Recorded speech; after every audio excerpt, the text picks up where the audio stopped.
Hello guys, welcome back. This is the show. Welcome back to part 2. Tunnel కింద నుంచి అయితే పోయినాం. ఇక్కడ బాగా నీలాగి ఉన్నాయి. అక్కడ నుంచి బండి పోతుందా లేకుంటే దిగిపోతుందా అని చూస్తున్నాం. ఇట్లా పోనీ అన్న నేను ఆడు వినలేని ఆ మాట కూడా.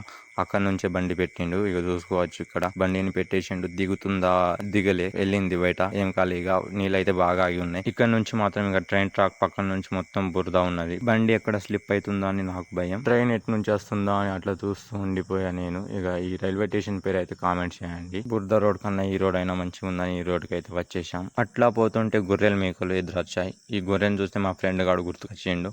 కాసేపు నవ్వుకున్న ఆ గొర్రెను చూసి. ఇక మేకలు చూస్తున్నారు కదా, మేకలు చూసుకుంటే ఆ వ్యూ మాత్రం ఎంజాయ్ చేస్తూ పోతున్నాం. ఇక పోతూ పోతూ ఈ వర్షానికి వాగులు వంకలు కూడా వస్తున్నాయి. ఇక మనం ఆగుతామా, అందుకోసమే డైరెక్ట్ వాగు కాడ పోయినాం. మనోళ్ళు చేపలు పడుతున్నారు చూస్తున్నాం. ఇక నేను కూడా చేపలు పడతా అనుకున్నా కానీ లేట్ అవుతుందని ఇంటికి పోగా తిరిగి గేట్ పడ్డది. గేట్ ముంగట ఇది బొగ్గు బండి ఉన్నది, చాలా పెద్దగా ఉంది. ఇంజన్ పైన చూడండి బొండా ముండా అని పేరు ఉన్నది. ఏం పేరు అయ్యా అది అని తిరిగి ఇంటికి రాగా ఫ్రెండ్స్ లో ఏ హీరో ది స్టిక్కర్ పెట్టిందని చూడడానికి పోయినా. వీడియో నచ్చితే లైక్, షేర్, సబ్స్క్రైబ్.